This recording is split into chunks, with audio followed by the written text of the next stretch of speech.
Rich people don't eat bad food because they don't want to eat bad food. And people without money eat bad food because they're forced to eat bad food.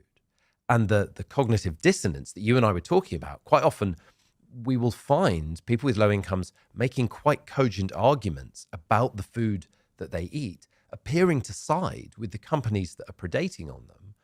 Because otherwise, how could you live with this dissonance in your life? Otherwise, you're just a powerless victim of transnational food corporations. So I have almost no interest in personal responsibility. I think if you give people technical knowledge and you give people income and opportunity, most people want to be healthy and live good lives. 1970, the food environment changes. Can you tell me exactly how the food environment changed that caused multiple demographics to gain weight? There are two answers to that. One, the sort of proximate reason is the invention of ultra-processed food. So the industrialization of food supply. And you can talk about why that happened in a lot of different ways. Part of it was to, a booming population post-war. And these products were extremely convenient. They allowed women to continue to be in the workplace. Of course, women had entered the workplace in the war. So there were a lot of things that were immediately appealing about these products. TV dinners, Swanson TV dinners appear in the 50s. And by the time of the 70s, these products had become very widespread. So in the same thing, we were a decade behind in the UK, but this stuff is now our national diet. Why exactly it took over is the subject of a lot of the research I'm doing at the moment. So now I work much more with economists than nutritionists. And what we see is the financialization of the food industry.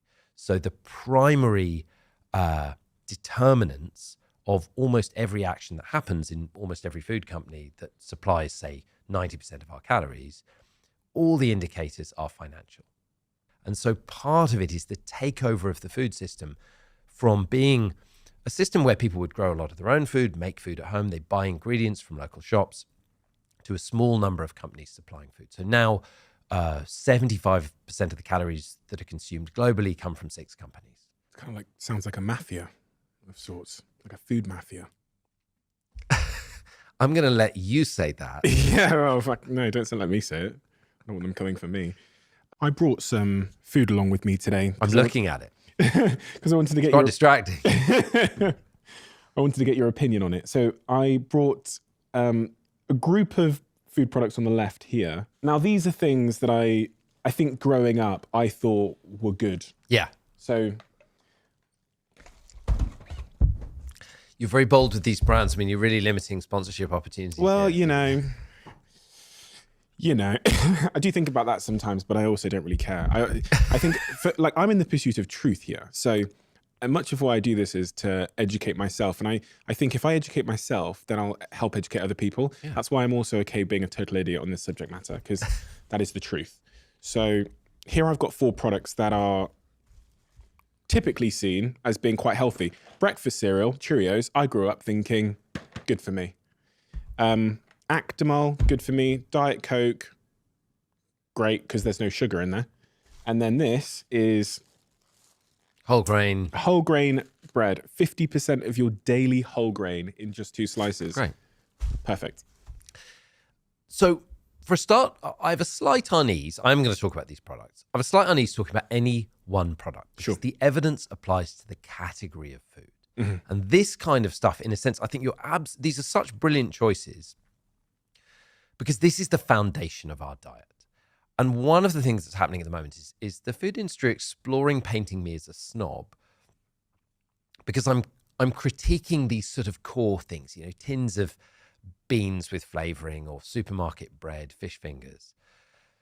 I think this stuff is at the shallow end of the pool in a way. It's not by any means the worst stuff, but in a way it presents the biggest moral hazard because we think it's so healthy. Mm-hmm. I have the Diet Coke. Yeah. So the Diet Coke is my favorite example because this is the ultimate health food according to the way we label food at the moment. It has 4, where's the camera? It's all green on the... It's 4 green traffic lights, right? What do they call that traffic light system on the food? So this is the way we describe healthy, whether a food is healthy or not in this country at the moment. And this system is quite influenced by the food industry, and it breaks all foods down into fat, saturated fat, sugars, and salt. and says that, those are the bad things, and if a food is high in them, it'll have oranges and greens. So if you look at the Cheerios, they're mostly on the front. It's on the front. It's optional, by the way, so it's not always on every packet, but the Cheerios are oranges and greens. Yeah. Now, there is a baked-in confusion to this, because what do you do at a traffic light that's orange and green, or red, orange, and green? Do you go? Do you stop? Is it on the Actimel? Is it on? It's not on there. No, I couldn't see it on there. So it may be on the bottom. It's optional. So who knows if, we don't have any way in this country of describing either healthy food or unhealthy food other than these traffic lights. Anyway, this is a healthy food. Now, if we look at the ingredients on the Diet Coke, carbonated water, fine. Now, there's a color called Caramel E150D. Caramel makes you think of, traditional. It's a French 19th century invention, burnt sugar, creme brulee. It's it's a bit naughty, but it's fine. Caramel E150D has nothing to do with caramel. It is carbohydrate treated with a mixture of acids and heat to produce things that contain ammonium and sulfite. So it's a food additive color with no benefits, nothing to do with caramel. Artificial sweeteners, aspartame and acesulfame K. Now, sweeteners are tricky because we know sugar is harmful because it rots teeth and it promotes weight gain because it makes you eat more.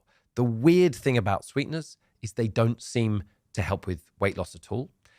Some of them seem to be more metabolically harmful than sugar itself. Humans are quite good at eating sugar. When we eat lollipops continuously as kids or have sugary drinks, it's not good for us.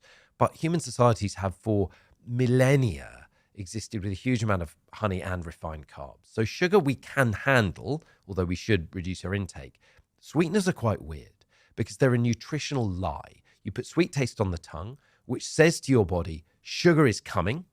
So maybe put up some insulin, maybe start preparing in other ways physiologically to receive refined carbohydrates. And when that refined carbohydrate, when the sugar never arrives, it seems to be physiologically confusing. So the World Health Organization now says sweeteners aren't better than sugar when it comes to weight loss. And there is an anxiety about aspartame and cancer that I'm personally not in a big sweat about. There's some evidence, but not at normal dosage. Then we've got natural flavorings. We've got caffeine flavoring, an addictive drug, and phosphoric acid and citric acid. Natural, it said. Natural flavorings. I mean, that's good. Well, flavorings are flavorings. Flavorings should signal nutritional content. When you eat a tomato, it has flavor, not for fun. It has flavor because it signals the nutritional content of the tomato. When you put flavorings out of context, even if you extract them from the tomato or the strawberry or the peach, it's very confusing for you physiologically. You have a very sophisticated internal system to link flavor molecules, which are broadly smell, and taste molecules, salt, sweet, bitter, sour, and some savory ones. Your body has a way of linking all that information with nutritional information that you get from your gut subconsciously. When you muddle it all up in a product like this, it's very confusing. The phosphoric acid will dissolve the minerals out of your bones as well as dissolving your teeth. So what we have here is a solution of flavorings, an addictive drug, an acid that will leach stuff out of your bones, and sweeteners that seem to be metabolically confusing and certainly aren't better than sugar.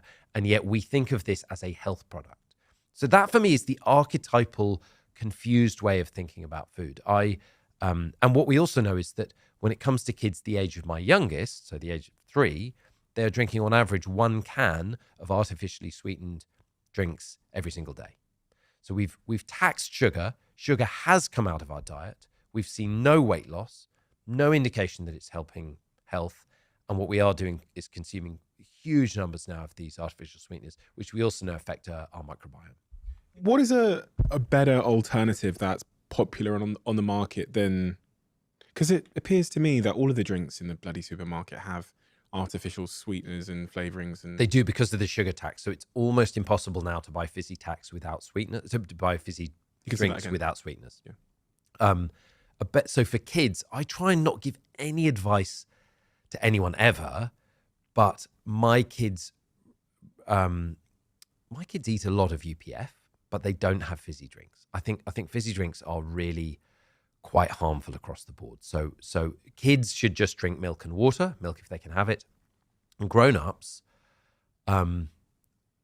can do pretty well on milk and water if you drink milk. What about breakfast cereals and Cheerios and things like that?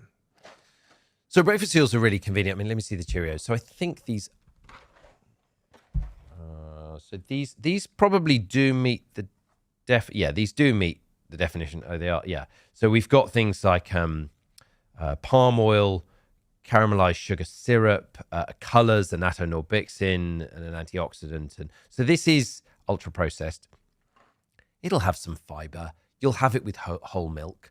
I don't want to demonize breakfast cereals. My kids eat breakfast cereals for breakfast, but it's not like eating porridge, which is just whole grains or real bread. This is, and what you will find is if you give this to a kid compared to porridge, is they will be able to eat much, much more of this. God, and yeah. there's a lot of marketing that this is a really, really healthy product. And I would say the evidence says that this falls into a category of foods that we actually know are associated with negative health outcomes. It says on the side there, doesn't it, a list of all the health benefits. A really good way of telling if a food is ultra processed is if there is any health claim on the packet, it's almost certainly ultra processed. And part of that is to do with this intellectual property thing, that the only food you can make lots of money out of is a branded product. So there's no money in broccoli, milk, steak, eggs. Supermarkets quite often make losses on all those things. There's no health claim on broccoli or on plums or on milk. There's no health claim on steak. It's only the ultra processed things that you get marketed to you in this way because there's enough money to do it. The Actimel's interesting as well, the immune support. Well, it says immune support and it says vitamin D and B6. So that, rich in vitamin D, immune support, that is definitely healthy. I mean, this is where we should have done the maths and shown how much sugar there was in each pot. These are very high calorie shots of sugary liquid that will harm teeth. And I don't know why you'd have this if you could just have real yogurt or milk. And the reason they back add the vitamins is to be able to make health claims. So generally foods with added vitamins, real food doesn't need added vitamins. And we're pretty sure that, and I'm conscious who I'm talking to here. I probably have to tread a bit carefully. Supplementing vitamins into food doesn't seem to have many health benefits for healthy people. So we've got quite a lot of very big data on this. And there are lots of studies that show benefits that are funded by people who make vitamins, but broadly, the independent evidence shows that when you get vitamins and minerals in the context of food, they're really good for you. And when you take them in pill or supplement form, they don't seem to have many benefits if you are healthy.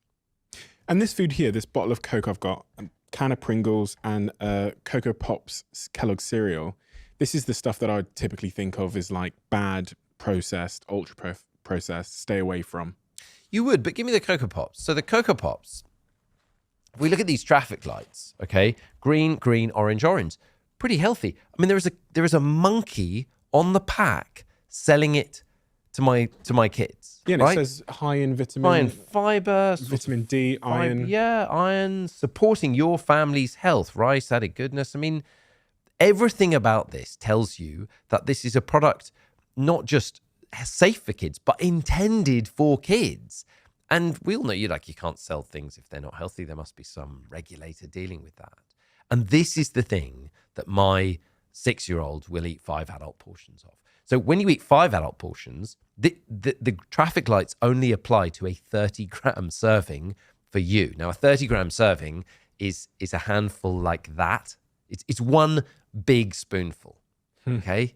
So this is the product that I recognize addictive behavior in my kids and frankly myself. I mean, I could eat, 300 grams of it. And the other thing that I went and got from the supermarket, because I was thinking about what I typically think as ultra processed and good for me, I went and got this frozen pizza here. And then I went and got a Tesco's Finest. So this is high end, much more expensive, not frozen pizza. And I thought, surely this pizza here is a lot better for me than this one here? So again, there's a complexity talking about, is one better than the other? Because we've never done a trial testing them against each other. They're both ultra processed. I know because I've looked at the ingredients. They both contain ingredients that you don't have in a domestic kitchen, like palm fat or dextrose. And they're both made really, in a sense, by the same company. So they're both made by PLCs who will be owned by institutional investors with requirements for growth. So they come from the same food system with the same incentives about production. And my bet is that you or I would be able to eat the entire pizza at a single sitting, and we'd be still licking the pack of both of them. So this is food that, in a sense, is engineered to be consumed to excess. You know, the pizzas, I've got the Cocoa Pops, I've got the Coca-Cola here. Is this food? I don't think it meets. So food is very poorly defined. We don't have a working definition of food sort of in law, but I think food is substance that you eat for nourishment. And it should be about nourishment culturally, socially, personally, psychologically, as well as physically. And these products are developed to generate financialized growth for institutional investors. They're not made by people who love you, who want to nourish you. And so I don't think it meets what I think is a useful cultural definition of food. I think it's very useful to not think of them as food. And I don't think a mixture of coloring, addictive drugs, and phosphoric acid could be called food in any sense of the word. It doesn't have nutrition. It only has things that will... We're pretty sure that almost every ingredient does you harm in some way. So I don't see how that could be called food.